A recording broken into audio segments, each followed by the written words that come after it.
Hey folks, Carl here and welcome to Sunday night live stream for the Mad Modelers Star Wars build.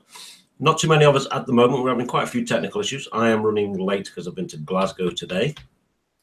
So with us we have Scott, and Scott is on the Slave One from Revel. Yes. Well then. So where are you up to? I have painted this bit, and I am trying to work out how to get the canopy in and the same line sealed because it's got to go in and hinge, but I can't sand or fill in or anything without damaging the canopy. So it's going to be a diddly one. Yeah. Yeah. Okie doke, and of course we have Mr. James Skiffins from the Model Officers Mess. How are you doing, James? How you doing? You all right? Yeah, a bit tired. Long drive today. Oh. Sorry about that. No, I had enough of that last night. I was at my friend last night. You're not too stressed?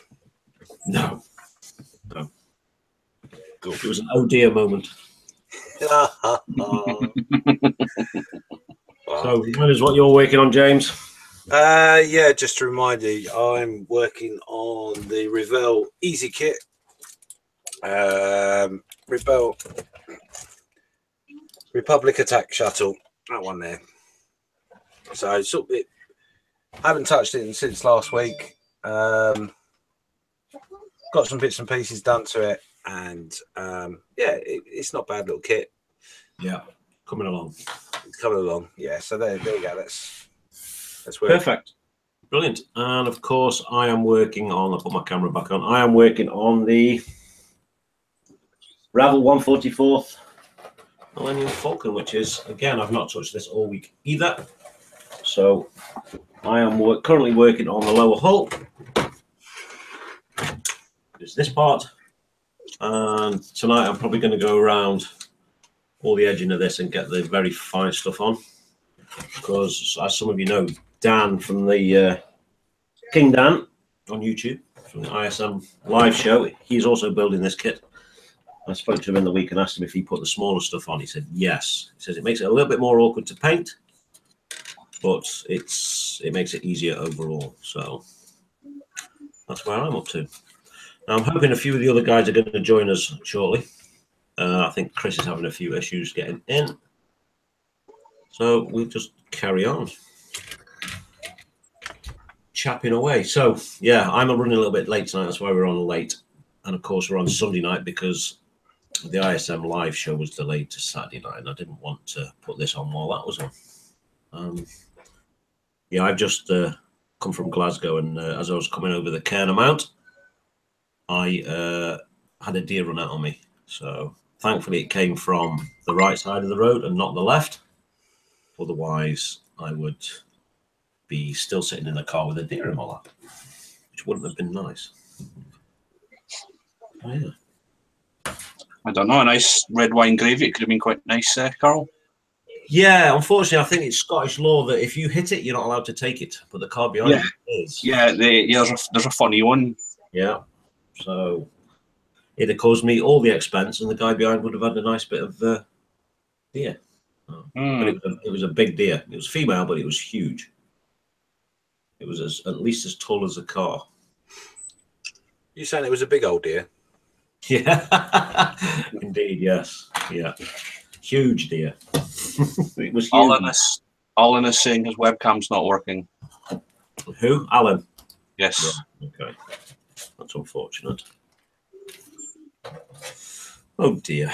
We're all having technical issues. I've just had major issues with my sound as well, and my speakers just suddenly stopped. Well, I said to James, other than having the slowest internet in the world, I think I'm doing okay. Yeah. Yeah, at least problems. What happens, see, when you get fancy, it all goes terribly wrong. Well, I quickly go through the chat there. Everyone's getting themselves sorted out. You've got Northern Modeler there saying good evening. Hi, Ivan. Northwest Modeler saying good evening. Can't get his camera working. You got Simon, the scale model Jedi. Who are the crazy people? That must be someone in the chat, I guess. Oh,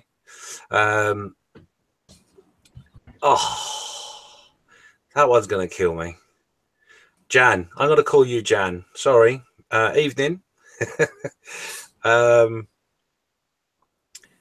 What's that? I'm at screens. This is the second live show I'm watching. Cool. Excellent. Welcome on board. Yeah, welcome back. If it was us you were watching last time. Yeah, and just a quick comment there about you driving a mini car. No, I'm not driving a mini. It was a big old deer. So no, I was quite lucky, to be honest. If it had come the other way, I'd have been done for. So, never mind. Right, I'm going back in my instructions. Oh, Scott, you said you got an issue with the canopy. Do you want to show us what that issue is? I'll put the camera on you and you can show us. If you look at the way the two halves have to go together and sandwich the canopy in, but if I do it that way, I can't fill the seam down the middle of the. I won't be able to. I think what I'm going to do is glue the two together, then cut the lugs off the canopy and slide it in and glue it in so it doesn't open. Yeah. It's the only way around it, I think. Okay, cool. Unless anybody else has a bright idea. No, I can't think of one. That canopy doesn't open though, does it? On the real thing? I don't know. I don't think you have to excuse me, I'm still eating my tea. I don't think it does. I'm sure there's a door in the back of it, isn't there? I'm pretty sure there is. No, I don't. Yeah, he doesn't go in through the canopy, does he? He goes in through the cargo hatch at the back.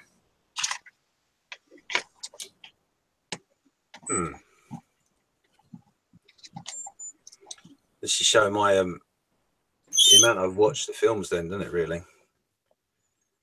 I'm sure I remember seeing him going in through the back, not the canopy. I'm sure it's back, yeah. I'm sure somebody in the chat will correct us if we're wrong. Just that we're talking about the back door, but you know, can't expect anything different. And no, sorry, not TIE Fighter. What was it you were building? It was the slave. Scott, yeah, he's building the slave one. Yeah. Yeah, it's the slave, Simon. The Rebel one, the little one.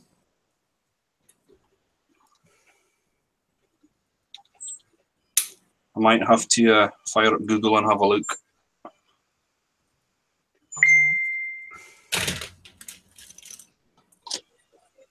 I just want to go off there.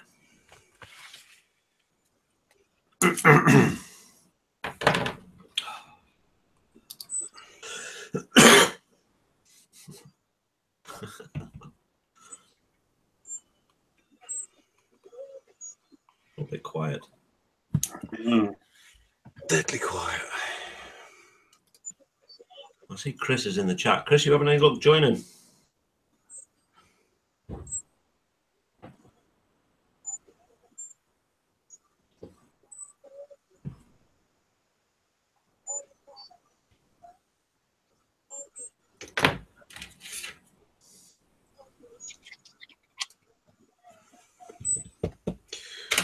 Let's get some bits out.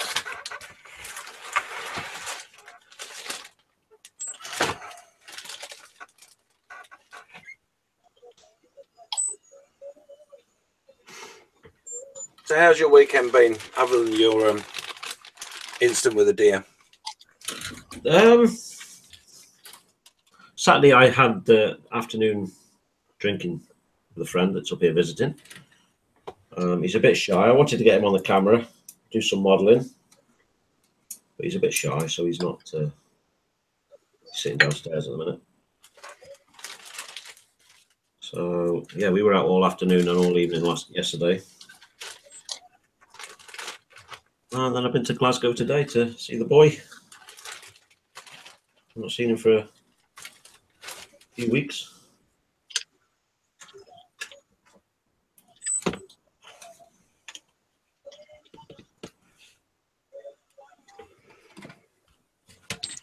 It's been terribly awkward.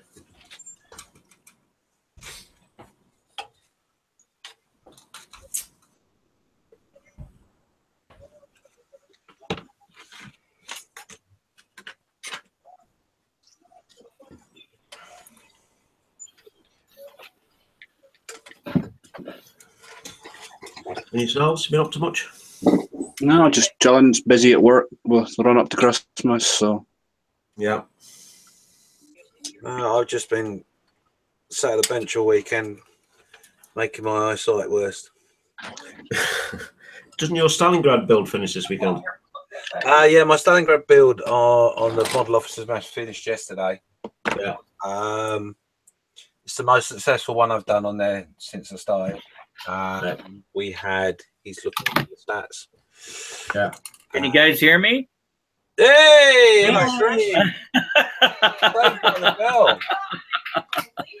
got to thank the wife for this one, guys. We have been trying for over a week to get this silly thing going. You got it sorted now. Thanks, though, man. How are you doing, Carl? What's up with that wreck on the way home? Thankfully, I only cracked the connector on the headlight, so it's going to be a cheap fix, thankfully. Oh, okay, cool. So it wasn't like a high-impact type accident or anything? No. I was just explaining. Thankfully, it came in from my side of the road, so it had to cross the road before it got to me, so I was able to brake in time. We just had a lady and her 18-month-old daughter die from impacting a bear crossing the road. And it went right through their windshield and killed her and her daughter in the front seat. Wow, terrible. I better move this little thing out of the way here and grab the other one. Yeah, so as I was saying, the group build we had, 19 people say they were interested in getting involved. Yeah. We had 15 start. Yeah. And 9 finish. So that's pretty cool. That's pretty good. 9 finishes. And there were some good builds in there as well. The premise of it was to try and do something that you hadn't done before. Yeah. And to expand your skills, basically. That was the main premise. Yeah, to challenge yourself to do something. Yeah, challenge yourself as much as possible. And I think most of the guys rose to the challenge, and I think they've done really well. Really well. Excellent. It was definitely a first for me. Yeah, yours was a cool one. Show off. Andy, I think you were the first to finish as well, Chris, weren't you? Yeah, I do believe so. I with my situation at hand that I don't work anymore, except for taking care of the wife, so being on disability, I pretty much have my own scenario that I can work on these things for hours and hours, where you guys have to go to work, Every day to Saturday. So I've kind of got that edge to where if I want to work on this stuff, I can get it done in literally days or hours. Whereas you guys, it takes a little bit longer because you have to. I mean, that's the way it used to be for me, and until I was 52 years old. So it's kind of a recent thing for me to be on Social Security disability. Well, but it does allow me to be able to work on my stuff, which is kind of enjoyable, but. Yeah, I should imagine what you get with one hand and it's taken away in another. But, I just miss making a lot more money. Yeah. Because they don't pay you crap for disability, I've earned over $400,000 worth of Social Security disability, but over here in the U.S., they decided to just behoove me with $1,100 a month, Why they give my money away and make tons of cash on my money, I have to scratch out a meager living. yeah.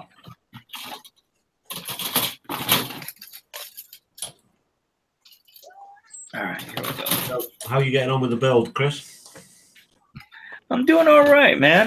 Like I said, I haven't been working on this. I've been trying to be I'll see what you've been working on. diligent to being right along with you. So, you know, for me, it's not a big issue. Yeah.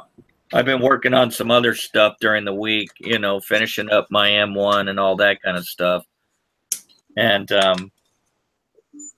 just kind of looking forward to doing this right here. And that's why I didn't know what to do. I have ship models, I have airplanes and stuff. I've been building armor for so long that I just was thinking about doing a change. And then I decided to jump on my 1/16 scale King Tiger. It's a beast. That is a beast. Yeah. That thing is an absolute monster. I did a Panzer Mark IV before, but this thing just dwarfs it. Really? Oh, yeah. Dwarfs it. Because that Panzer was a beast. Are you going to light it? Yes, sir. My Panzer? No, your other one. My Tiger? Yeah. I was thinking about it. I have all the stuff to do it. It's just about doing it. It was quite a chore when I did it on my my Panzer Mark IV. Mm-hmm. I did all the interior and everything on it. Now, see, I get so confused on how this stuff. Okay, I got it upside down. I put it in the wrong place.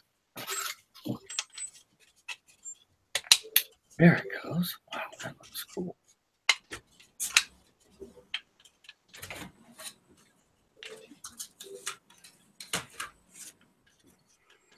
And 27.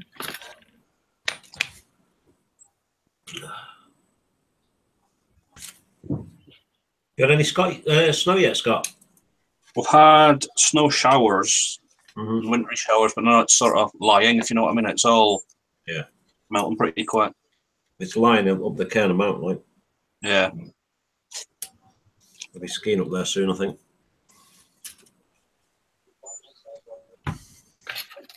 It's been bloody cold here, so. They took pity on us at work and got us a great big space heater thing to warm up the workshop. We're all complaining we were cold. Yeah. Kind of job where you need feeling in your hands, isn't it? Yeah. So it's great. First thing in the morning, I'd come off the bike and into the workshop and just stand in front of it for 5 minutes.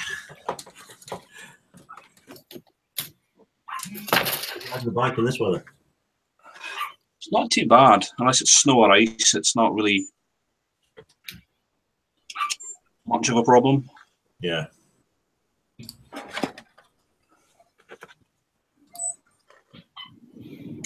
Or if we get one of those gentle breezes that Orkney is renowned for. Yeah.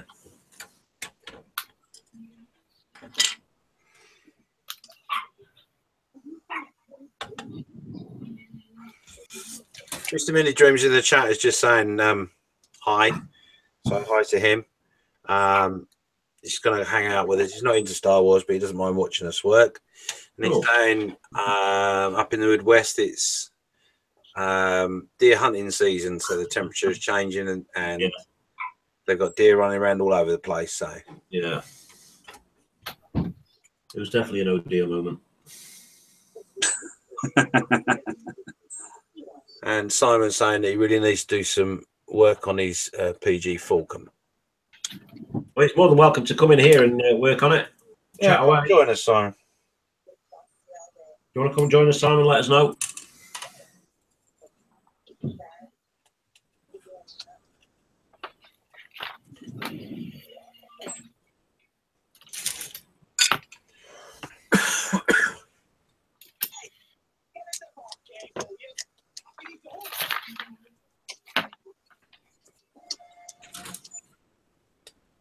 So, Chris, what did you think about the builds in that group build? They were quite a good standard, weren't they? Oh yeah. I was worried there for a while.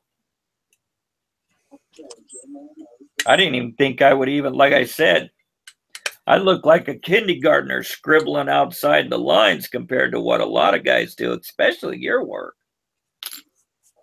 It's not that. It's a lot more. It looks a lot more complicated than it is. Still, that's awesome work.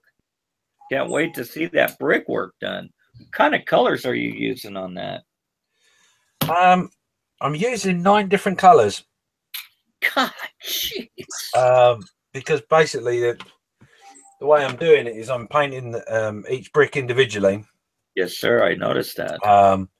And what I tend to do is I tend to put a few highlighting colors in, so a little obscure colors, so like a dark yellow, and a couple of leather colors, and sort of dot them around randomly, and then use other colors to fill in, basically.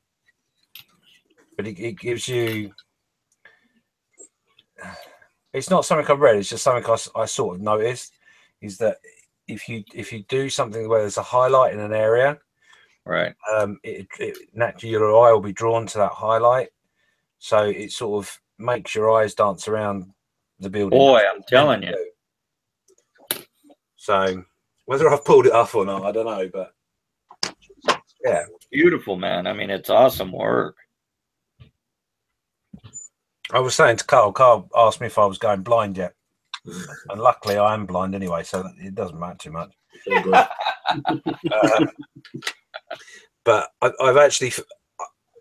This is the second time. This is the first house I've built with the balsa foam. The last thing I did, I started off wanting to do a house and ended up doing a little brick wall. And I've totally changed the way I did it from the last time. Because I think I only used 3 colors last time, but it's a much bigger area. So, and I think I've only, I started it Friday, and I've probably got a quarter left to do, and it's not been stressful at all. It's been really therapeutic. I just switch off and go in my own little world, which I'm in generally anyway. Right. But yeah, it's just bob along, and I was to the point actually that yesterday, because I feel a little bit bad really, because I sort of got everybody involved in a group build and didn't finish myself. Like I said, man, you work and all that kind of stuff. It's not something that's just a free thing for you to just do it. Oh, it's just at life. Any given time. Life just gets in the way, as always. Absolutely. But I got to be honest. The main reason for me is Telford. Telford just totally done me this time around, Right. and totally drained me. So I came in the office. I did things, but I wasn't as productive as I could have been.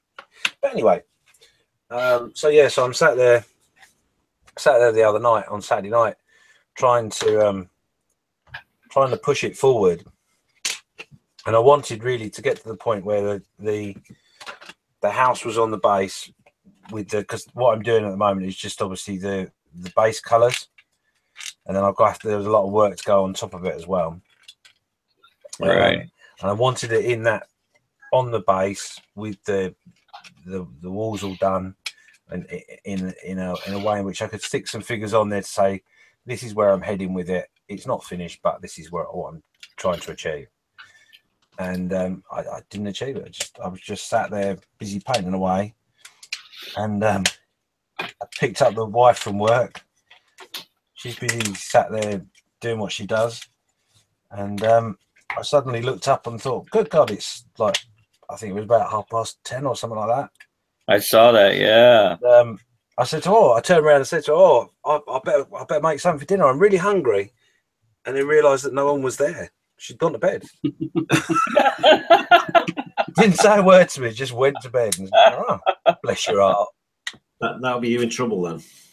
No, she was all cool. I went upstairs and said to her, "Oh, I'm really sorry. You want something to eat?" She said, No, I'm going to bed. She's a bit under the weather, so she's Okay. Oh, sorry to hear that. I got away with it. Hope she gets well soon. we both got this stupid cold keeps coming back and getting us. Yeah. So we're fine. But yeah, so it's just totally put me in my own little world. So I've quite enjoyed doing it. But it's going to take a long time to do. But anyway.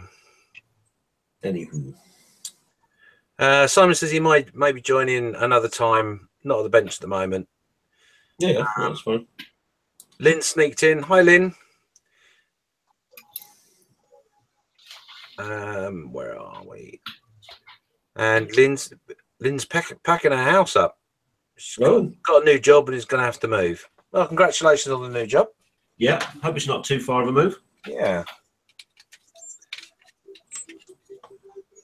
Or if it is a big move, that they're compensating you well enough, which they don't tend to do.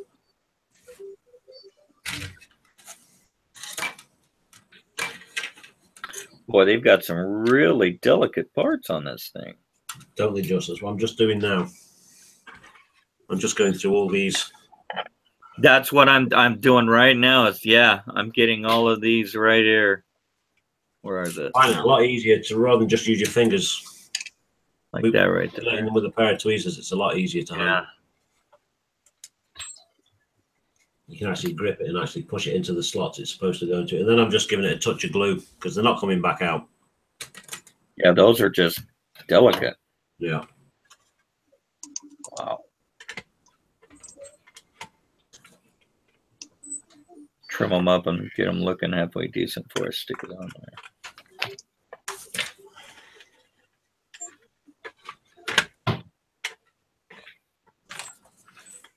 Well, it's time to put the same piece in twice.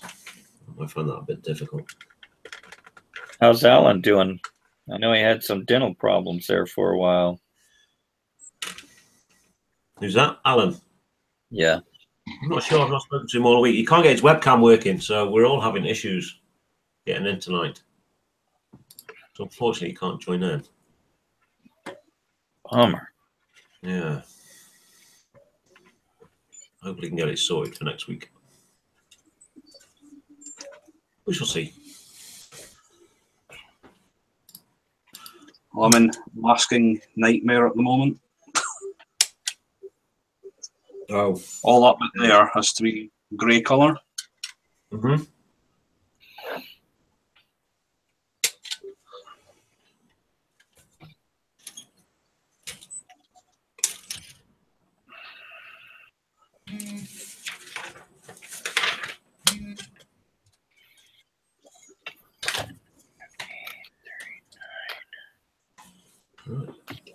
It would appear that Lynn is moving to New Mexico. Oh, nice. So it's about 3 hours away from where she is now. Yep.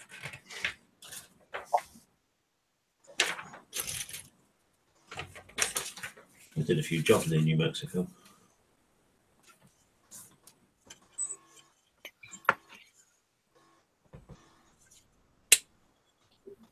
USA? Yes, sir. What'd you do there?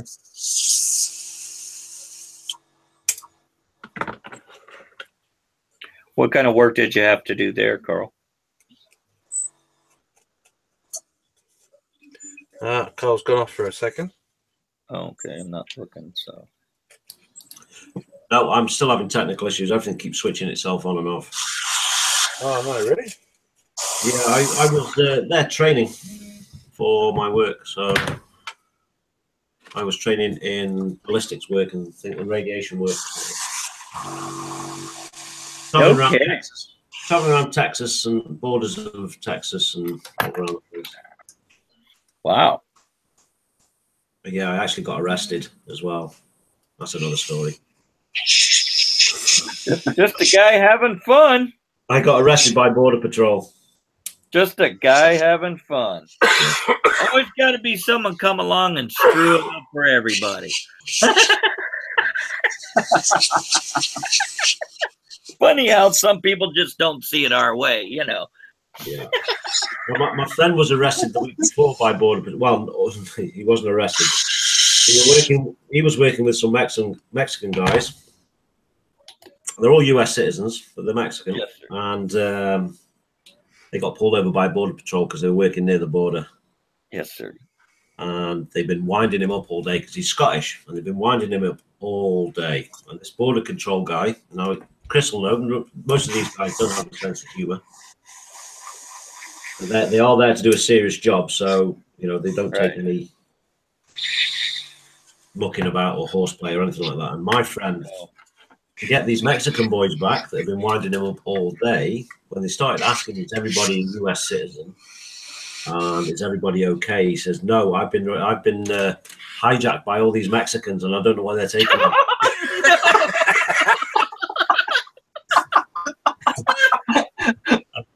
This Border Patrol guy, his first reaction was his hand went to his hip and he went, pop. Oh, yeah. Oh, dude. In my day, that's the only way they used to walk up to my vehicle was like that.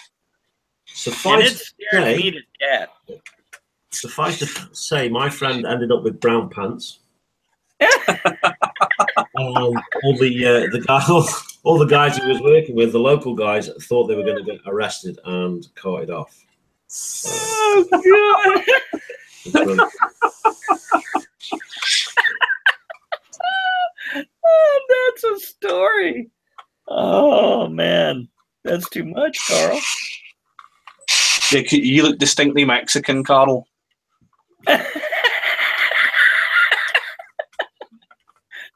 Were you out in the sun a lot back then?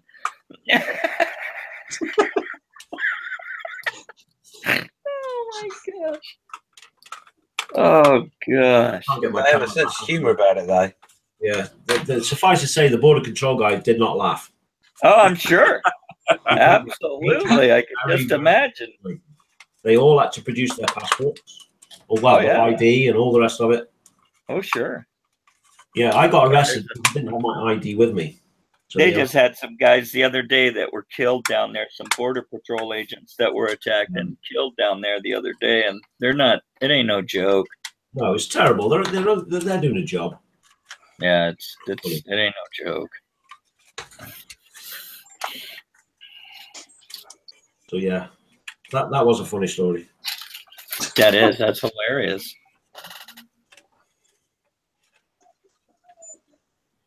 Oh, we also the same guy, different trip. We were in, where was it? Can't remember the name of the place now. Odessa, Texas. Again, training, and it was one of our nights off, and so we thought, okay, we'll go for a beer in the local dance hall. It's like a honky-tonk place. We were walking down there, and some guy was setting up in the car park of the theatre and everything. He was setting up some big inflatable dinosaurs and lizards. Now, they weren't the things that you jump on. They were the ones that they actually inflate, and you walk inside, and it's an exhibition. Right. Okay. But he didn't realise this. So he goes jumping on it. So we go walking around the corner, and this boy sees this great, huge, inflatable lizard. Before we could react, he was away and he was off, 100 miles an hour. Like a dog after a rabbit. He got to about 10 feet away from it, and he just launched himself into the air, landed on this inflatable lizard, and it just went. So he clambers out, and the guy that owns it comes walking around, mouthing off, effing and blinding. So them two are there, banging chests together, shouting and bawling. So we catch him up and we say, like, come on, look, leave it, let's go, leave this alone. So we start walking off, and the next thing we know, sirens go, and the police officer pulls up. Yeah, they weren't having nothing to do with that. He didn't arrest us, but he detained us, and he sat us down by the side of the road. Detained you, I like that word. So we're sitting at the side of the road, and a friend of mine wouldn't sit down. He said, no, I don't want to sit down. And the officer's like, no, sit down. He's like, no, staying standing. Don't want to sit down. So the officer puts his hand on his gun, and my friend goes, no, I'm not sitting down. And he wouldn't sit down, refused to sit down. So we started having a laugh with these officers, and it's like, like, so what's going on? He says, well, we're just investigating an incident that's just happened down the road. Do you know anything about it? So we started explaining what had happened. At this point, my friend was sitting in the back of the car, the one that jumped on it. He was sitting in the back of the car explaining himself. We looked inside the police car. You know, they've got the computer display in the police car, and it says what they're there for, and they were investigating man attacks giant lizard. And that was on the rap sheet. So they dragged him, take him away to speak to this guy, and he ended up giving this guy $100, and they called it quits. So really, that is just too much. That's a night out on the town. Yeah, I got into some really crazy stuff when I was in the US. I'll be surprised if I'm allowed back in. I could just see you handing your passport over at the airport, Carl, and all these red lights start flashing. And Right. You're on a no-fly zone. You're Believe it or not, I've been to the US 3 times, and all 3 times I've been detained for questioning as I'm going through border control. I don't know why. You look like one. You look guilty. Oh, Lord. So yeah, I'm a Brother, I know what you mean. As I was growing up, as I started to become a young man, young adult, I decided to take that amorous path down the wrong way. And it doesn't take much to end up. I decided to start hanging around with a bunch of bikers and stuff. And yeah, things got interesting there for quite a few years. And there was never a time that anytime, and I mean anytime I ever got pulled over, that they didn't have their gun, like you said, Carl. Yeah, they were snapped the hammer, because you got to remember, in the United States, the police, the guns that they're carrying, there is the safety's off. Yeah. And the hammer is cocked, and there's a bullet in the chamber. So when they unstrap that little leather snap, yeah, I'm talking, it just takes a millisecond, and you've got a bad day. Yeah. So I've learned eventually, as a older man, that it was yes or no, sir. Become compliant, and 99% of the time, they'll just give you a warning. And down the road you go. You become an idiot, and I guarantee you they're going to give you a bad time, and you're going to lose every time. Oh yeah, every time. So I've learned in my lifetime that no, I don't want to go to jail. I don't want to be somebody's butt buddy in prison. Ain't gonna happen. I ain't no silly bitch, and I don't mean that as a bad thing for everybody out there, but I just don't play that. I'm a little smarter than that, so I knew that once things started getting a little onto the deep side, I just kind of backed off. Yes, that's your friend. I'm a survivor. Never did a bit of jail time or felonies or prison time or anything, and I was right in the thick of it. Lucky. Which amazes me, because I've seen a lot of my friends be buried and still are being buried to this day. And I'm surviving. God has something out there for me. I don't know. Yeah, he's got a special place for you. You betcha. Right next to Charles Manson.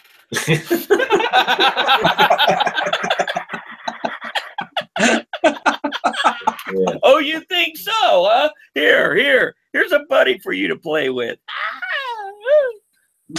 Oh, Lord. So how's the weather back there, you guys? Raining, cold, freezing, snowing? Snowing. It just now started raining here today. Yeah, when I came over the top of the hills, it was snowing. What'd you take up for today, Carl? Did you have go and pick up some work or something? I don't mean to pry. No, I went to see my son.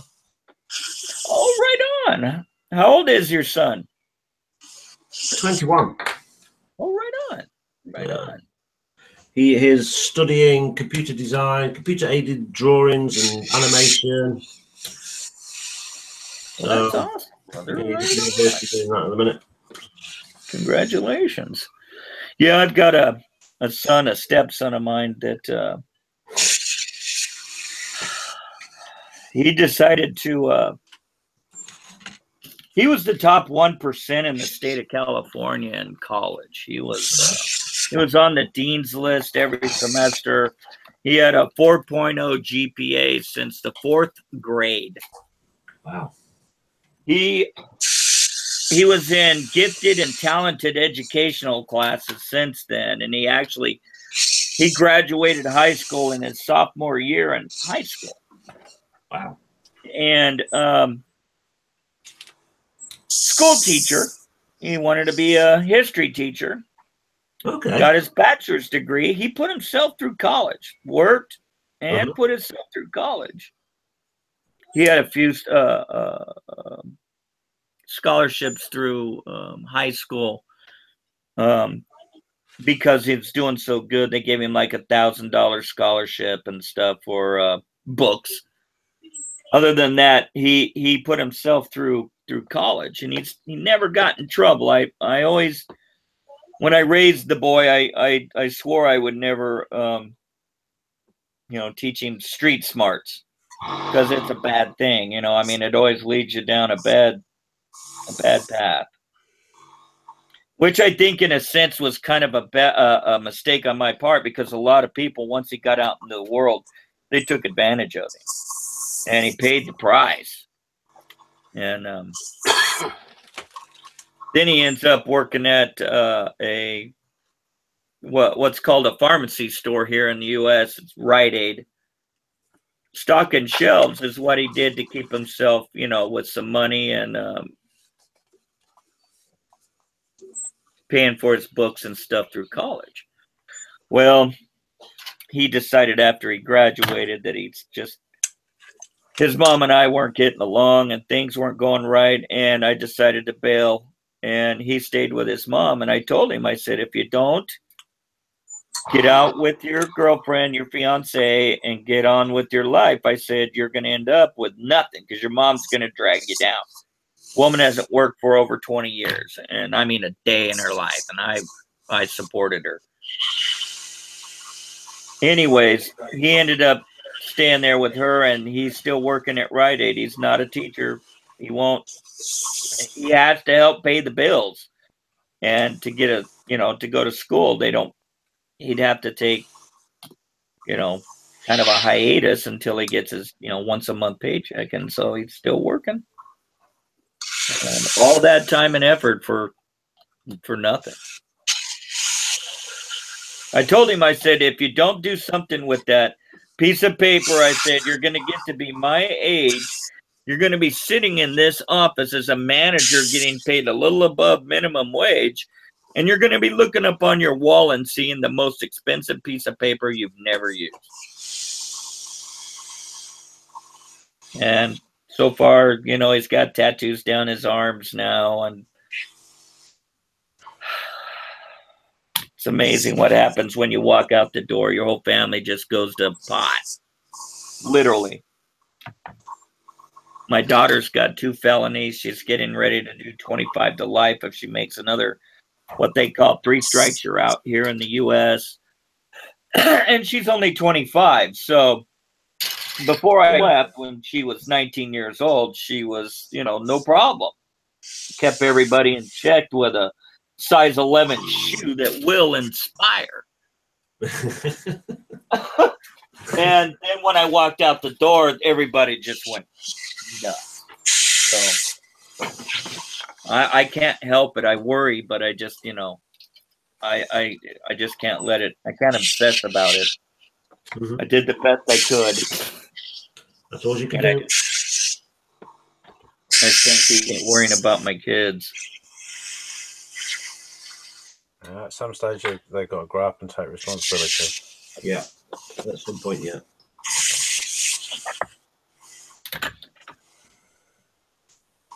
That's no different to one of my sons. One of my sons is, yeah, he's a strange lad. But he, I thought he turned a painful corner about 2 years ago, because he got himself into some trouble, going to get himself beaten up. And when the police arrived, he decided to jump out the window like any sensible person would. And the problem is he forgot that he was 3 floors up. Oh, So he broke his back. But yeah. Well, yeah. Check what story you're on before you start. Mm. But yeah, but it hasn't. You think that would be quite life changing, wouldn't you? Really? Yeah. But it's no, not really. I can tell you from experience, watching him, he's learned some lessons. I'll give him that, but he's not. He's not certainly not enough. But all you can do is teach them what you know. Yeah. And it's up to them to create that. They all know the difference between good and bad. I mean, absolutely. 4 years old, you get spanked for doing something wrong or whatever. You get disciplined, except for here in the U.S., a lot of kids don't. And you learn that you know what you're doing is right or wrong. And then you turn around and blame it, oh, well, I didn't have a father. I didn't have a mother. I didn't have direction. You can still give them direction and you can still give them focus. But once they're out the door, dude, nothing you say or do is going to make any difference when a young man or a young woman's going to have their mind made up on life. Yeah. And I was the same way. I thought, oh, man, I got this thing beat. I know how to make money without leaving my couch. Wrong. Wrong, yeah.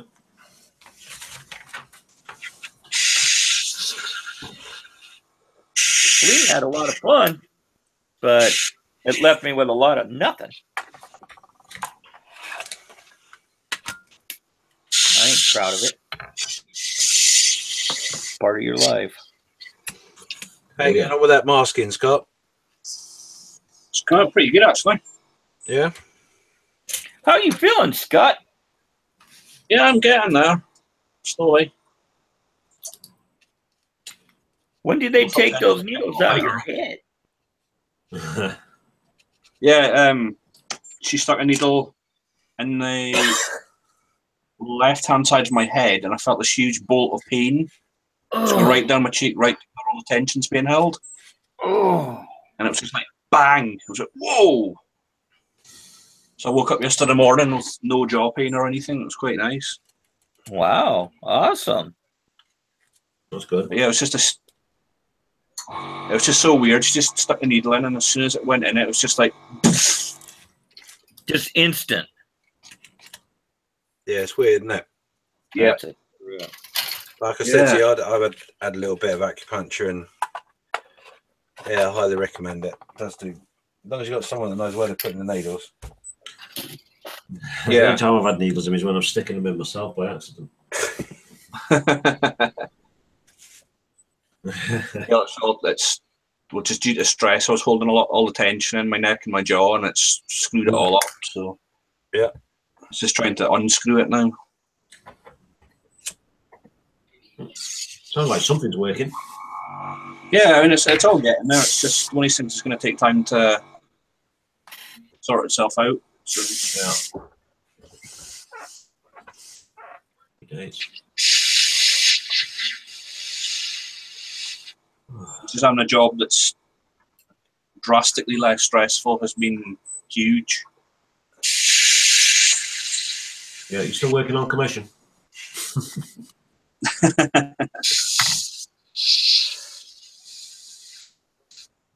No, I mean I was working in a regular shift pattern and 70+ hours a week, and wow. Oh, wow. Yeah, and I was working with young adults with autism and complex needs, so it was a stressful job to begin with. Yeah. Wow. and I just basically worked till I broke. And that was about a year ago. I had a complete breakdown. Was that what job would you say it was? I know it was with. I was working with young adults with autism and complex needs. Like caring, you mean? Yeah. Oh, okay, yeah. Yeah, it's amazing how many carers do go through that, actually. Oh yeah, the staff turnover was just ridiculous. Yeah, my wife works with the elderly and dementia. Yeah. And yeah, what she has to go through is, as a carer, Yeah. awful. And it does stress her up a lot. She says she's not, but you can tell she's very stressed. Oh, it's like, it's funny because my mum said it to me not long ago. It's like before it all happened, she says like even the way I'm standing now is different. She goes, I'm not carrying all that tension and stress. And yeah.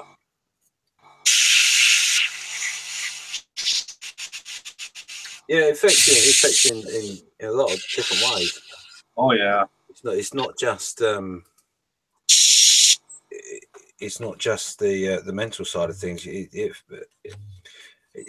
brain is a funny thing.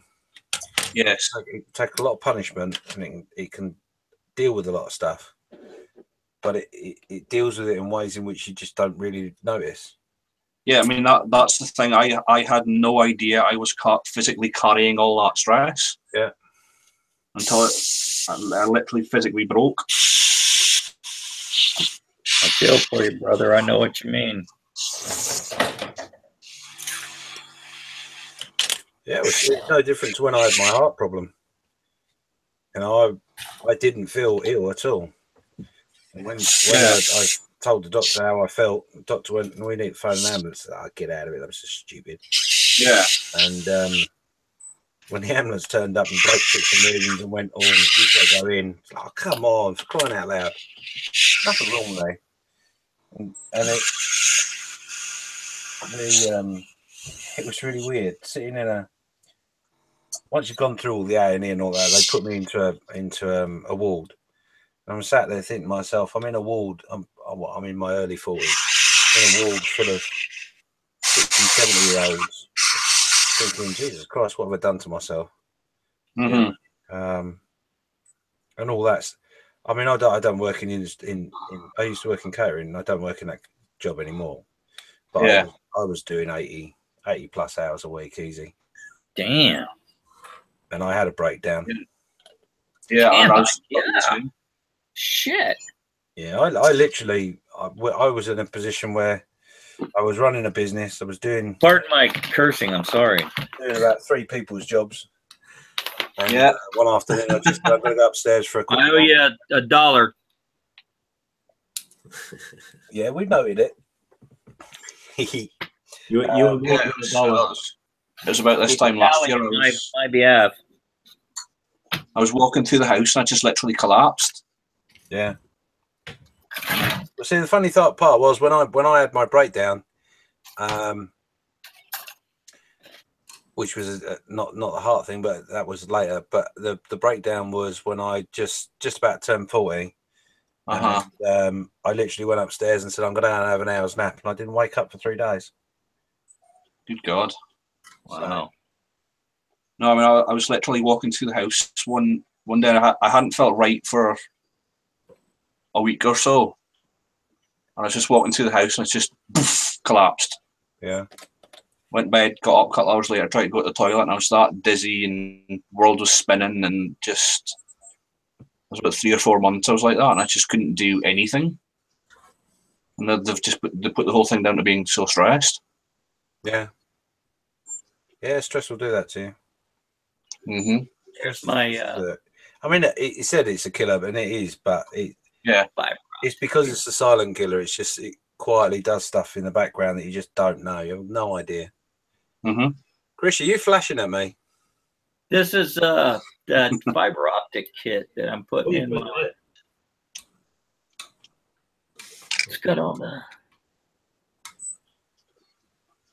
One's a flight and one's a landing mode. So I've got to get all that stuff. I was hoping maybe I could cheat and drill all that stuff out because I'm going to be way behind with Carl on this. Sounds to me like you're coming to play. If I cheat and drill all my stuff out.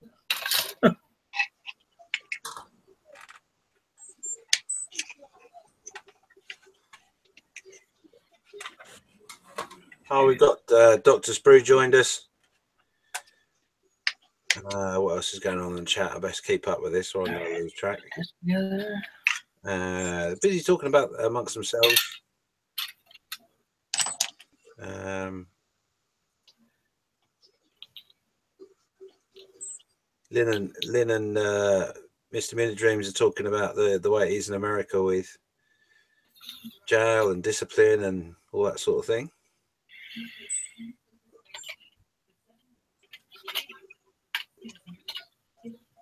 Hey Doc, how you doing tonight? You all right, mate? Hey Mark, I think it's the same in the UK. The discipline's not the same, but then again, that's what my mother always said to me. You don't get discipline the same as I used to. I think every generation says it. Yeah, it changes through every generation, doesn't it? Yeah. I mean that's the thing. You know, I've worked with like youth clubs and things, and with young people, and you're not allowed to treat them in any way that's threatening. Yeah. Yeah. So you know you can't shout at them. You can't. If I was a bad kid, my mom would whoop my butt. Same here. Yeah. Straight off. She gave no quarter. Nope. Straight up. I was yes, sir, no, ma'am, yes, ma'am. I didn't even know my mom's real name until I was in my 20s. Yep, same here. I'm serious. Yeah. I'm serious. You didn't even think about talking back to my mom. No way. No way. She'd crack your mouth in a heartbeat. Yeah. Many times I've been sitting there, answered back, and ended up with a rubber cup, a plastic cup or something like that to the top of the head. All my mom had to do was snap her fingers. And whatever we were doing, stop. It was she's 84 years old and she still scares the crap out of me.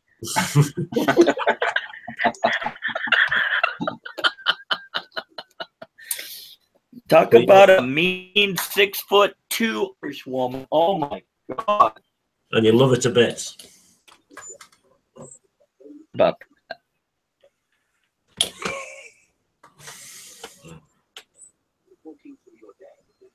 E111. We're starting now on the bottom half.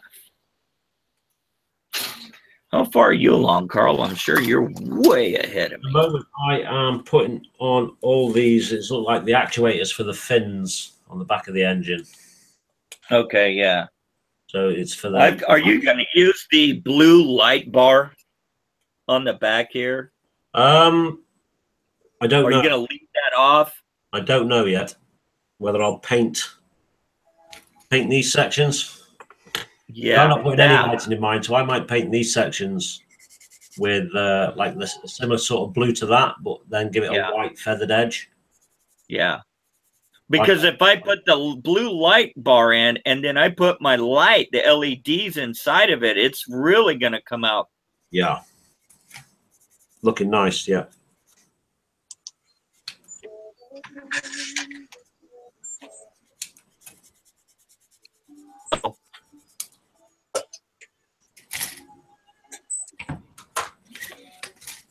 E111.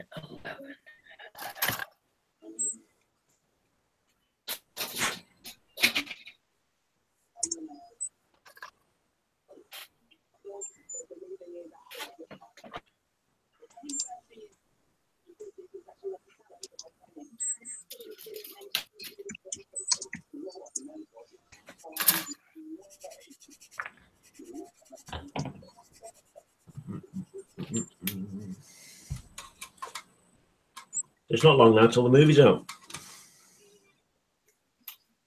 No, it's not, is it? No. Two and a bit weeks, is it? 3 weeks, maybe?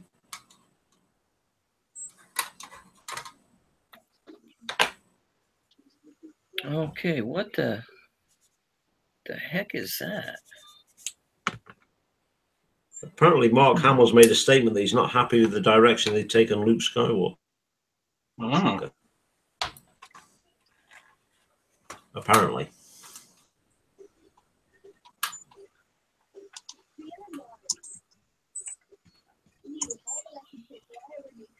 He's one of the actors. I can't even think of anything outside of Star Wars he's actually been in. Big Red 1. First movie he co-starred in after Star Wars. Okay. Lee Marvin.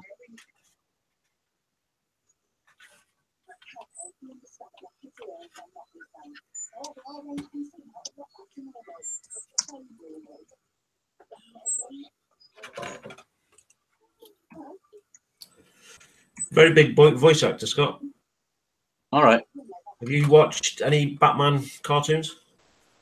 No. Right, he's the voice of the Joker All right. in the Batman cartoons Okay. and the video games. He has done a few films, bits and pieces. Okay. He was in The Flash TV series as well. That's right. He was that almost a Joker type character in that, wasn't he? Style character, yeah.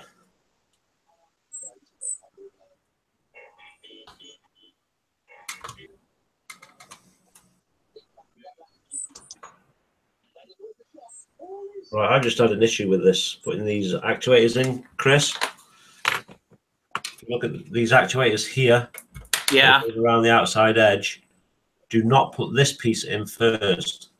Okay. You need to get one underneath there, and I've just had to cut the actual tab away that sits inside. To get it underneath there? Get it underneath there, so don't put that piece on first. Okay. All right. Are you using the glass section here for the bottom of the chip? I was hoping there would be a solid one without the glass in it. You know that this part right here, can you see that? Let me just click on you. We'll take a look. Yes. And it states that it has that glass part that goes down facing out. Yes. Are you using that? It looks like we'll have to because there isn't. Right. That's what because it's like 3 pieces to make one piece that fits on there. Yeah. I've not got that far yet. No. I haven't done any of these. You skip around. I've never done it, so I'm going straight by the by the 1, 2, 3. So you're used to doing this stuff. I've never. This is a first, so. Yeah, I'm just jumping around. I can't follow instructions. That's cool. That's cool. So just noticing on the chat here, Steve's joined us. Hi, Steve. I may have missed him earlier on in the chat, and Gary also has joined us. And Gary says, wasn't Mark Hamilton in the first Kingsman movie? Yes, he was. He was the professor guy. Was he? Yeah. No, I didn't notice that. No, I didn't notice that either. Oh, yes, he was. Yes. You know the bit where his head blows up. Yeah. You know that's right. Yeah. Yeah. You know the bit where they got up in the mountains to that house in the snow? Yeah. That's Mark Hamill there. Yeah. That's very true. Very, very true, yeah. Completely missed that one. And Steve's just saying in the chat that he's got a Carmine Dragon from Forge Works. Steve, I tell you now, that is a beautiful, beautiful dragon. Oh, definitely. When I did one of the group builds I did in the mess was a International Families Day. And the idea being you do a bit of modelling with someone in the family, try and bring something new in to the hobby, share it, etc. I've And been looking at one. I bought that for my wife for her first model, and it is a cracking. It's a bit of money. Don't get me wrong. It's not cheap, but yeah, it's cracking model. So you'll have fun with that. It'll be nice to see how you get on with that, Steve. Yeah, pictures, please. Oh yeah, make sure. Absolutely. Okay, this is all gonna have to. Looks like gonna have to be painted before it gets put all together because it's like a gun carriage or something.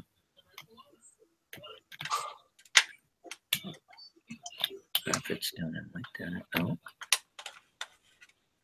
it's like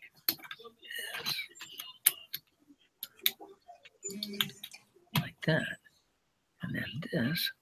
That is.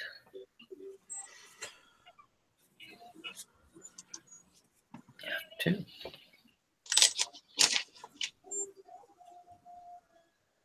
I wanted to go and watch the Justice League this weekend, but never got a chance. Go and watch what? Sorry, the Justice League. Okay, But I never got a chance. So I've been told conflicting stories. Some people are liking it and others are hating it. So it's always the case, isn't it? What's all that? I just got done watching the Hitman's Bodyguard. That one is hilarious. 2 hours you'll never get. Samuel Jackson, Ryan Reynolds.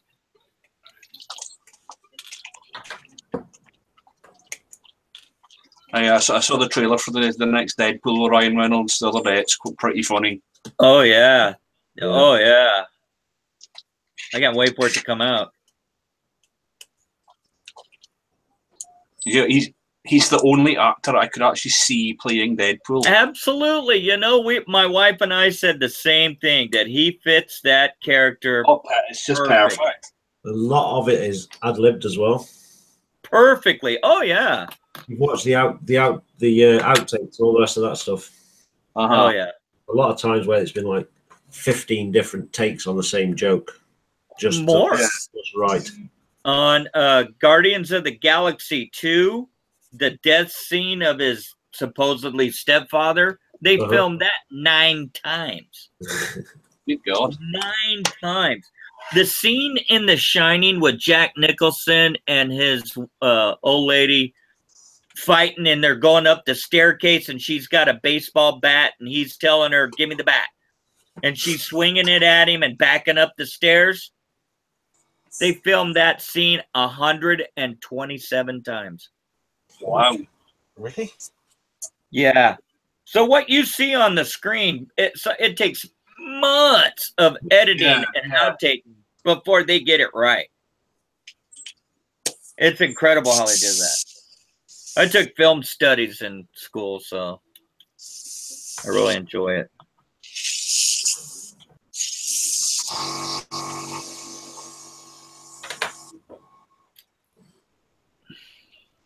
Yeah, it's just the way Ryan Reynolds does the fourth wall break. It's just perfect. Deadpool. Yeah. He doesn't mind taking the mickey out of himself either. No. Like, please don't make the suit green and animated.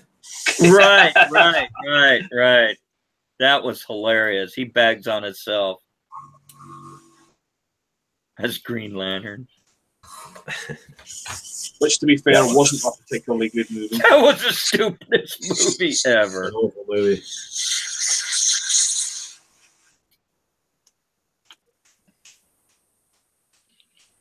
Let's say that bit in Deadpool goes, "Whoa, fourth wall break inside the fourth wall break." You know?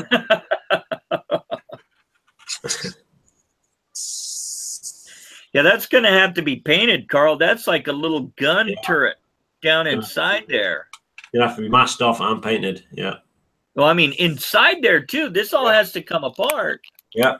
I've got my scene prepped and ready for paint. That's just insane. Okay. Yeah.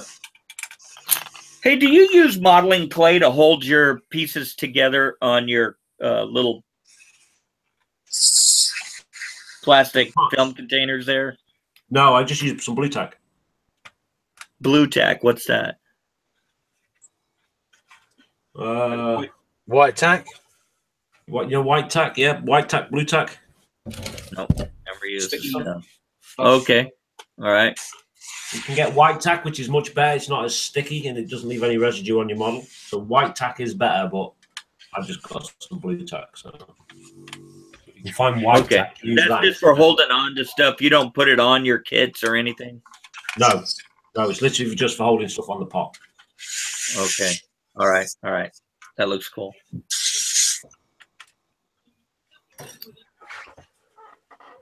Yeah, we're gonna have to leave all that stuff. We're gonna leave all this apart just to fit it, though, right? I mean, that's what we're doing right now. Yeah, it's just sticky stuff for like putting up posters and things, Chris.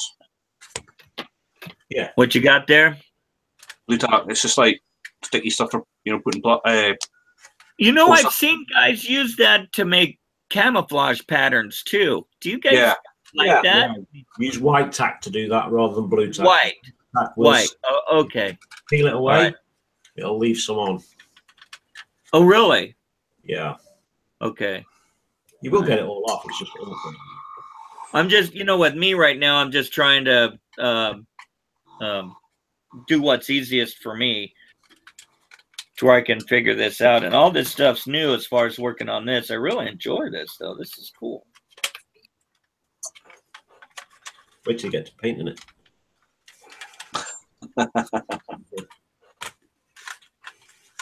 Bandai kits do not like oil paints. Well, No. not so much the oil paint, it's the white spirits you use to clean it. It does like to attack this plastic. The white spirits to like make your streaks and stuff like that. Yes. So I can't use my stuff then, right? Yes, if you gloss coat it, then you can do it. I have to gloss coat it first. Have a really good solid gloss coat, at least 24 hours dry. That would be with Carl. You use the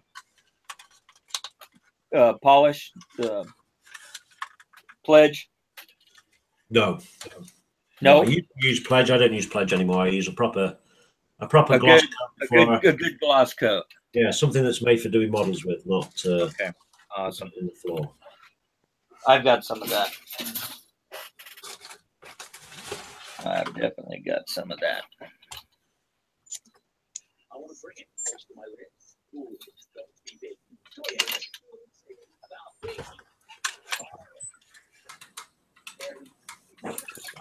Sorry, that goes there.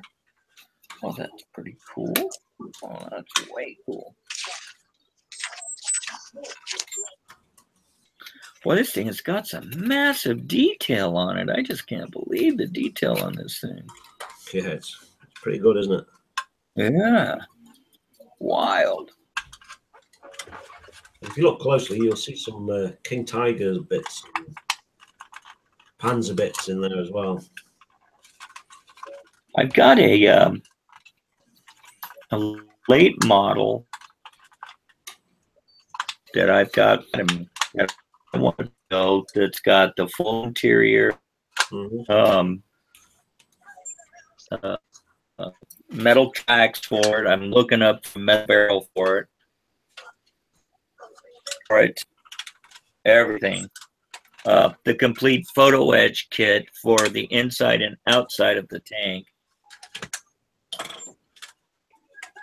But again, if I go back to my 1/16 King Tiger, it's going to take me a long time to get that one done.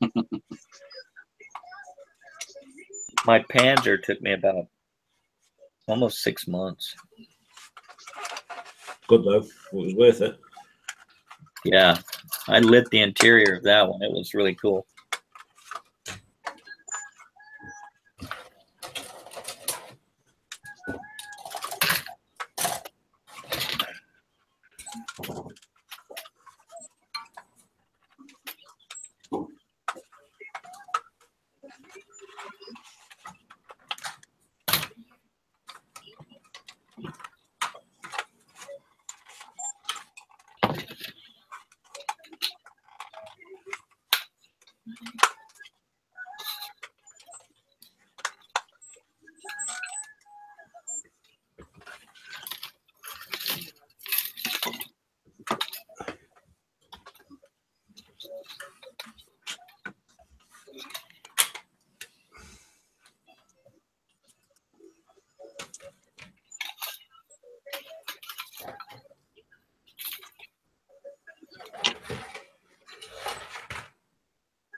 Yes.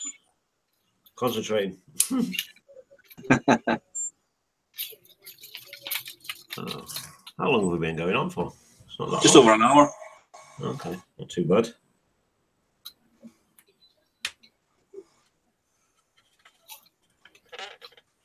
Yeah, hopefully next week there will be as many technical issues.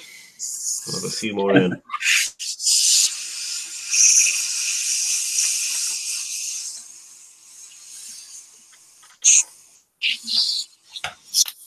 Oh, then, do we want that chair in there? Or do we paint it out?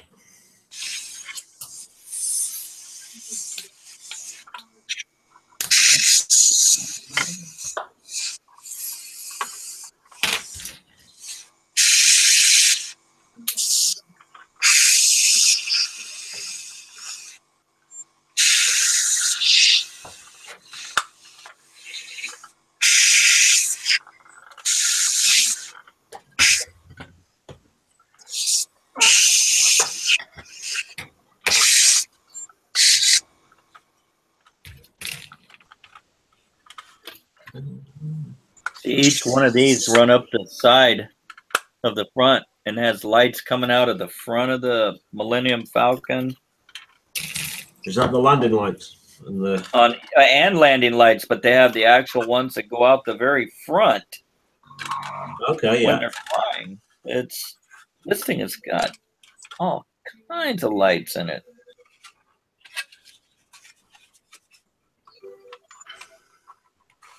Bay lights, cockpit lights.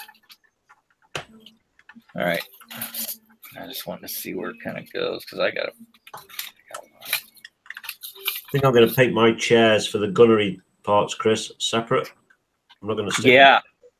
So Right. I'll paint them separate. Right. That's what I was going to do too. Yeah. Because if you put it down in there, you can't paint it. No. No, so I think I'll paint them separate.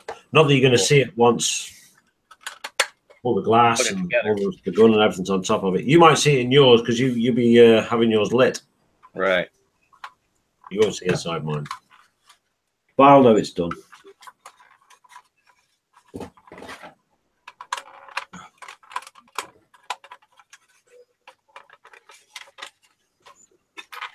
Right. You say you're not lighting yours, Carl? No, not putting any lights in mine. I'm going to save up for the 172nd, the Bandai one, the 172nd. Okay, right, yeah. And I will look to light that one instead. Eventually, of course.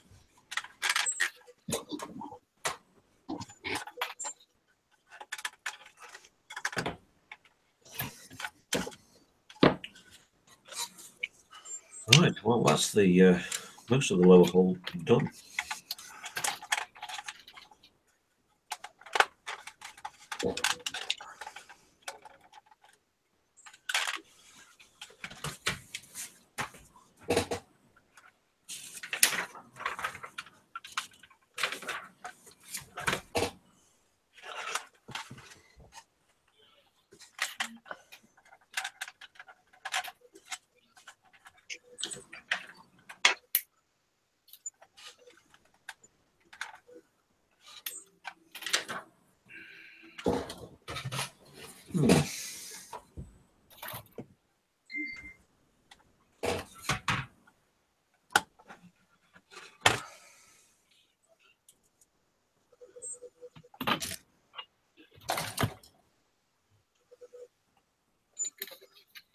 Are you doing yours landed or in flight, Chris?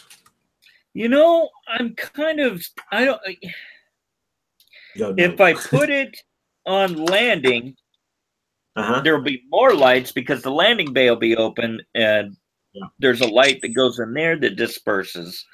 But if you're flying, the back light comes on and all the flight lights come on. So, and there's going to be like 83 different lights that are going to be flashing and blinking. And so I'm thinking I might go with that, the flight. Yeah. Cool. There's a video on it. I've actually found it on Amazon again and they have a video that you can watch of how they do this, and it's pretty amazing, and it's specifically made for this kit.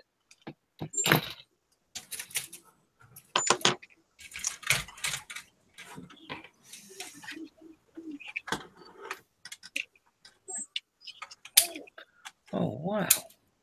Oh, wow.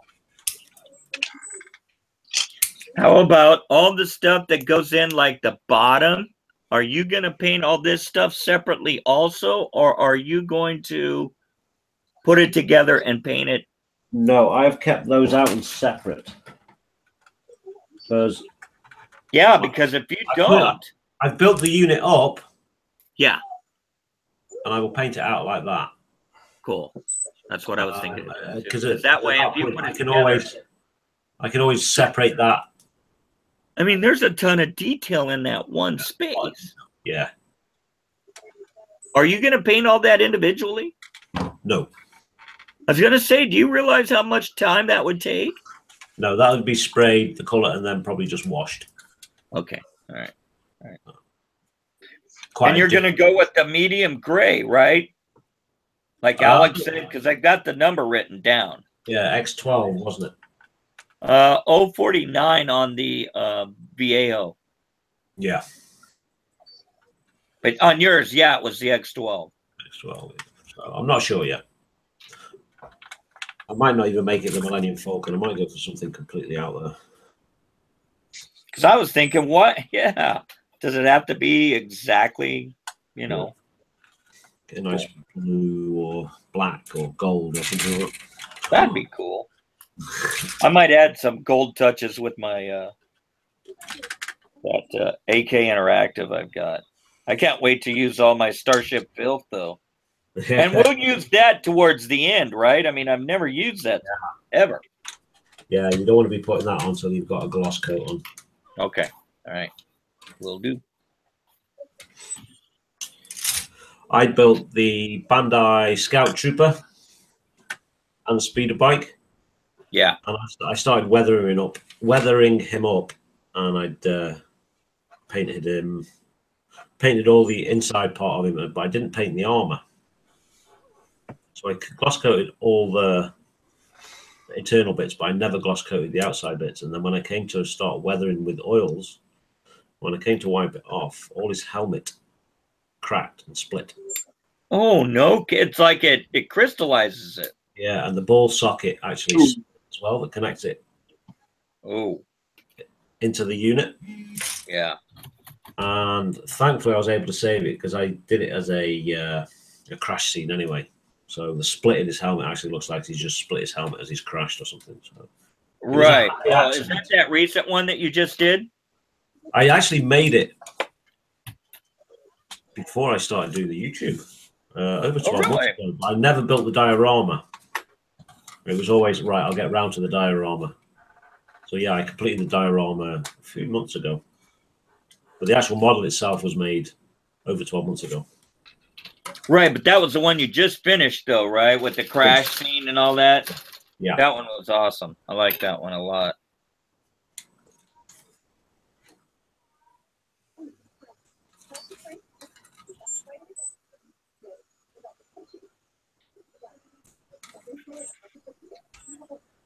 It's the same as the detail inside these parts as well. I don't know whether to...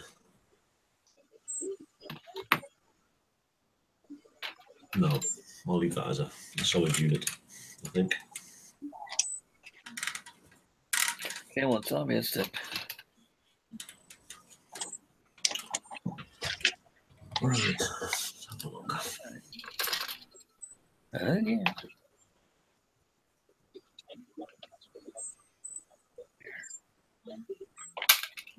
Oh.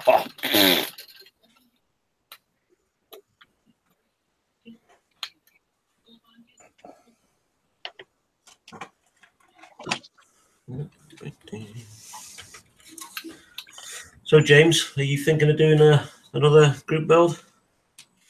Yeah, no, we will be. We basically, I'm not doing anything for December. No. There's stuff around if people want to on yes. ISM and other groups. But specifically, I have chosen not to because obviously we got the family thing, like everyone else going on. You know, you're going to be out. If you're not spending it, you'll be earning it. So Yes. I've purposely avoided it. I mean, that's the truth, yeah. Yeah. So the where we're at now is we've got one idea in which we've been kicking around, which is basically to. We're very lucky in the UK, and certainly where I am, that we've got airfields all over the place. Yeah. Some still in use, some not in use, some very much defunct. And I put a suggestion out. Maybe we could do our local airfield. So, for example, for me, I've got Duxford, I've got Stansted, but also in my village is there was a station here as well, RAF Sawbridgeworth. So the idea being is that you do a little bit of research. Yeah. You find out a little bit of history. You make a little file in the mess, explaining where it is, what it did, blah blah blah. And then you build some variants what landed or you would use that airfield. Okay. Cool ideas. Bit of a... Well, it leaves it open for everybody to everything. The only stipulation is it must be the airfield must have been used in a wartime footing. Yeah. But my main concern, because obviously my original thought was, well, being very lucky in England, we've got lots of places, and I suddenly thought, well, no, I don't want to make it a UK based idea. But speaking to a couple of people from around the world, they're like, well, yeah, no, we had bases near us that were used for training or other military uses for the build up for the war. Not necessarily the Second World War. It could be any conflict, which sort of covers everybody then. So yeah, that's one thing we're definitely going to do next. Good night, Steve. Steve's away. He's off to bed. See you later, bro. See you later, Steve. And then what we're going to do probably next week sometime, I'm going to put a poll up asking for ideas and stuff. I put a post up in the mess about ideas. What do people think? And then we'll put a poll up, and basically everyone will decide. I want to do something for the First World War, because obviously it's the end of the First World War next year. And there's RAF 100 years as well. So lots of ideas kicking around, but the airfield one definitely will be doing that. Definitely. Yeah, we have an interesting airfield here for you, James. Sorry again, sorry. We've got an interesting airfield for you here. Oh yeah. We had Twat Airfield. Twat Airfield. Okay. I don't mean to laugh, man. I'm not going to ask how that's sorry about that. I'll send you a link. Out of my system. That's genuine. It was Royal Naval Air Station Twat. And I daren't ask the question, but I know I'm going to have to because you set me up like a dipper. What went into that then? What? It was a naval air station. So it was okay. Second World War. Yeah. Was it named after a specific person? I mean, no, it's one of the places here is actually called Twat. Really? It's a local place name, and it's also, unfortunately, it's also a local surname. Really? I've heard it as a surname, yeah. I have come across that before, actually. Just to make you all jealous, Lynn has just gotten the 172nd at Mining Falcon. We're not jealous at all, are we? No, not at all. No.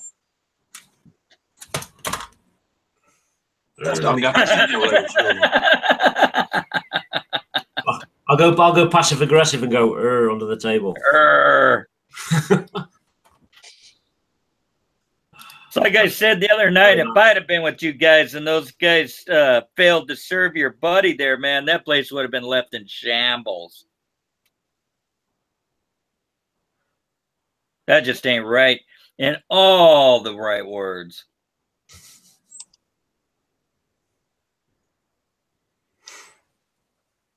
So was that Coastal Command then?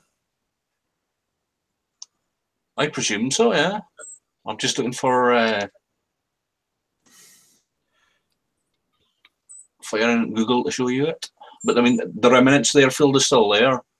You can see the runway like in aerial pictures. Oh, okay, yeah.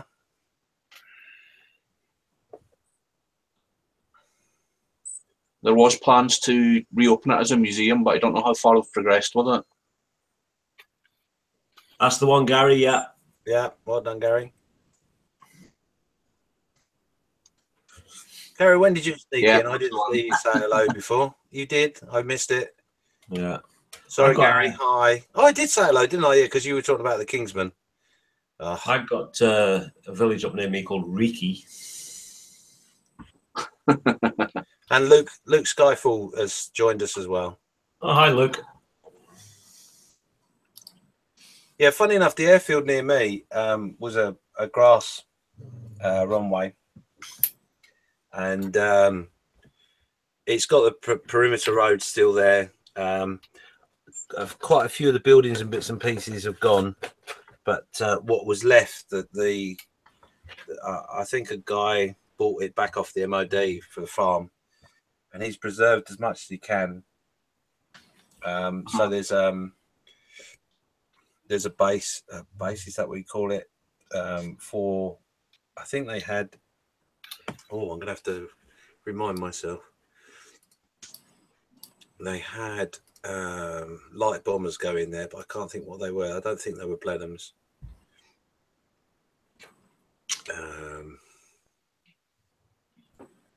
Yes, 845 Naval Air Squadron was based at RANS Twat. Ah, okay. And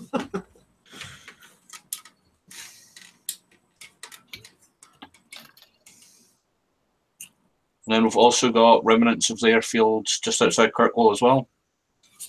You can actually still see the ramparts where the fighters in.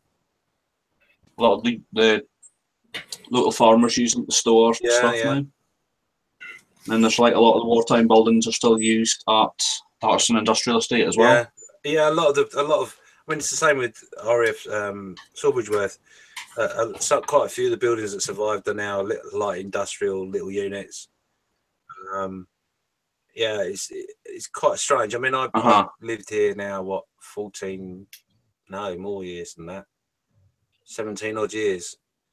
And it's always intrigued me. But the only bit of information I knew about the airfield was that the local hall, like the communal hall in Sawbridgeworth, was originally on the airfield as that's where they used to pack all the parachutes and stuff like that.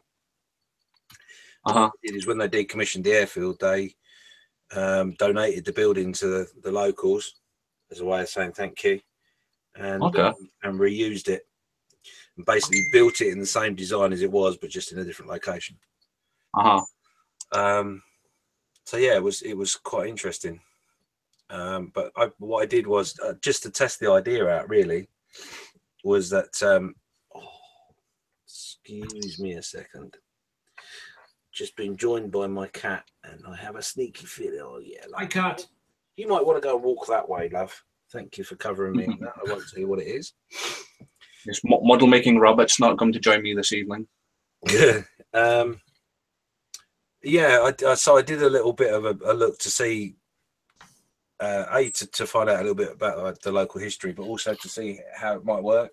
So I did actually put a file up in the mess on RAF Sawbridgeworth, and it was something that was used from the First World War onwards, decommissioned and etc. etc. So yeah, it was really quite interesting, and I had no idea that it was because I thought it was American. I didn't think it was anything else than that, but it was all RAF.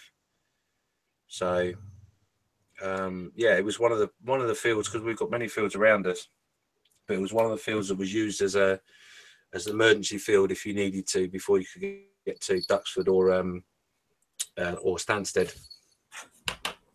So cool. and also it was used a lot with special duties. So you had all the Lysanders going in and out of there, and all the hush hush stuff going on. Yeah.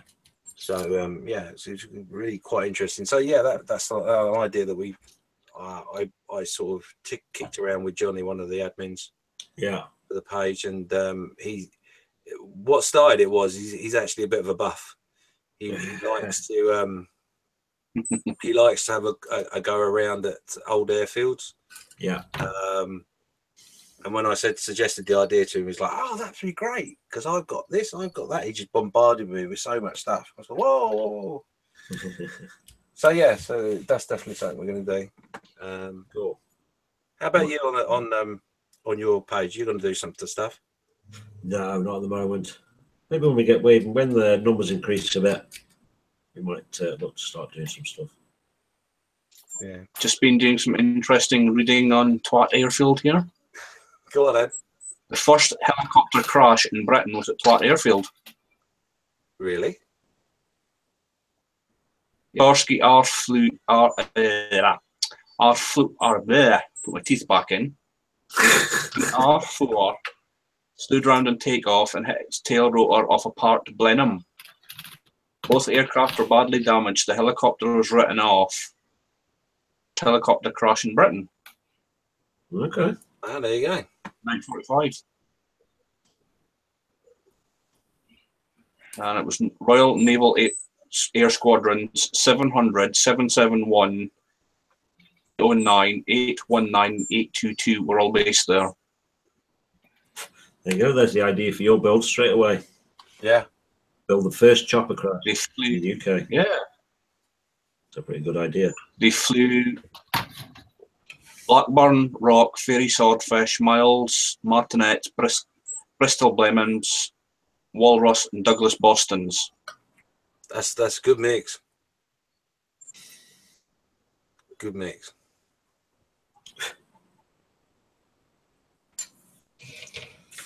Yeah, I mean, I was quite surprised when I didn't know about, when I looked around, because obviously I've got Duxford. Everyone knows Duxford. And the big fighter wing, etc., that come out of there. Stansted Airport, which was used to be an American base. The Liberators were there, among other things. But also one of the other airfields not far from me is RAF Hunsdon. And RAF Hunsdon was one of the bases in which Mozzies flew out of to do the prison break. In the Second World War. Okay. Among other things, quite a few famous pilots went through Hunsdon in its time. But I had a quick look at that. It was one of the things I was looking at, and the airfield there is actually still used. It's used for private use. It's like microlights and that sort of thing. A little bit more intact, I would say, in some respects than Sawbridgeworth. But the buildings have gone.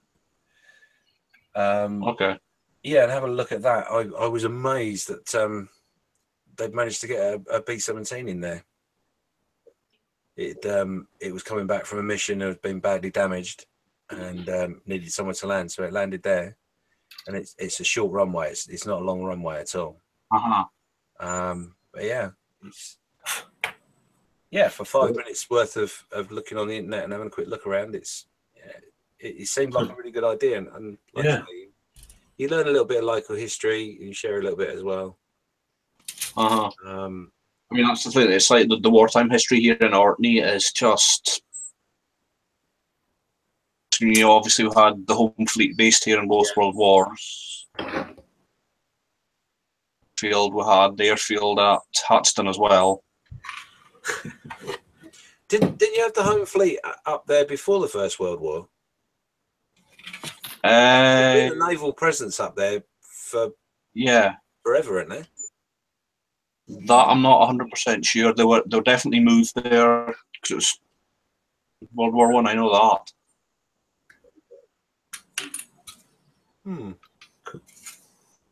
Yeah, interesting. I mean, out of RAF Sawbridgeworth, we had Mustangs, submarine Spitfires, Typhoons. They even had there for a very short period of time for some training, which was the what were they? They were Barracudas. From 809 Naval Squadron. They had some Mozzies there for a little while as well, doing some training. Lysanders, as I said. But a lot of that was a lot of the what's the phrase I'm thinking of? They did.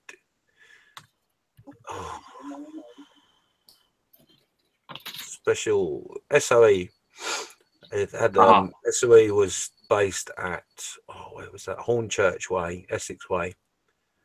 So Essex, Hertfordshire. A lot of stuff went on to do with SOE. I think, if I'm right in saying, Audley End, which is an old house, which isn't that far away from me. It's close to Duxford, but that was used for training for SOE. Yeah, so a lot of history around, a lot. Yeah. But like I say, I've been speaking to other people in different countries, and quite interesting. A couple of people I spoke to in Europe, and they were talking about. I can't remember where that was. I think it was Belgium way. Oh, someone's got a bidet on. Who's doing that? It might be me, I think. I'm just getting some links for you here, guys. No, it's someone sending me thumbs up, Carl. Unfortunately for me here in the U.S., there's some history here as far as the World War II and stuff goes. I live right between a couple of large Air Force bases that are decommissioned. But, there was really nothing that really went on over here. Stack bases.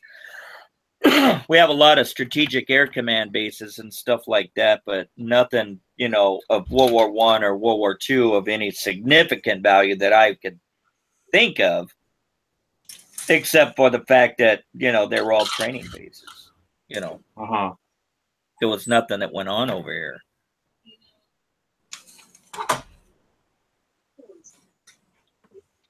Got to train them somewhere.